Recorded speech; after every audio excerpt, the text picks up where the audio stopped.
అండి, మనం వచ్చేసి ఈరోజు మనం ఒక రెసిడెన్షియల్ టెర్రస్ పైన ఉన్నాము. సో ఇక్కడ టెర్రస్ చూడొచ్చు, కంప్లీట్గా మనము రిమూవ్ చేయడం జరుగుతుంది ఫ్లోరింగ్ అంతా కూడా. ఇది ఎందుకు రిమూవ్ చేయడం జరుగుతుంది, మరి ఇది రిమూవ్ చేసిన తర్వాత దీనికి ఎలాంటి ప్రాసెస్ ద్వారా మనం water proofing and flooring system provide చేస్తున్నాం మనం ఇక్కడ తెలుసుకుందాం.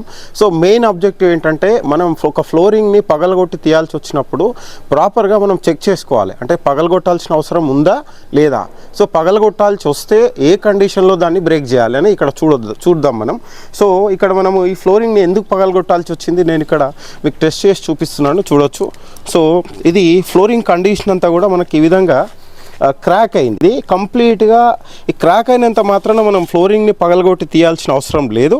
ఎప్పుడైతే మనకు ఫ్లోరింగ్ అనేది హాలో సౌండ్, అంటే ఈ ఫ్లోరింగ్ అనేది మదర్ స్లాబ్ని వదిలేసింది, చూడొచ్చు.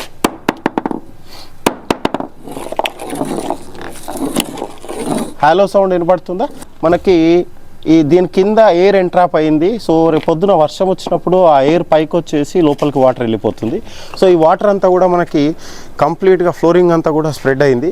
సో ఇక్కడ చూడొచ్చు, ఈరోజు మార్నింగ్ మనకి వాటర్ ట్యాంక్ అనేది ఓవర్ఫ్లో కావడం జరిగింది. ఈ ఓవర్ఫ్లో అయినప్పుడు ఈ క్రాక్స్లో నుంచి వాటర్ వెళ్ళిపోయి దీని కింద అక్యుములేట్ అయింది. ఇది చూడొచ్చు ఇక్కడ. సో ఫ్లోరింగ్ కింద క్రాక్స్లో నుంచి ఫ్లోరింగ్ కింద స్ప్రెడ్ అయిపోయింది, ఇది మొత్తం స్ప్రెడ్ అయిపోయింది. సో ఈ రీజన్ వల్ల మనకి ఇది కంప్లీట్గా రిమూవ్ చేసి అగైన్ మళ్ళీ మనం ఫ్లోరింగ్ చేయడం జరుగుతుంది. సో ఫ్లోరింగ్ క్రాక్ వచ్చి డీబాండ్ అయిందంటే పగలగొట్టి మళ్ళీ చేస్తారు. సో మళ్ళీ చేసినా కూడా సేమ్ రిపీట్ కాదని గ్యారంటీ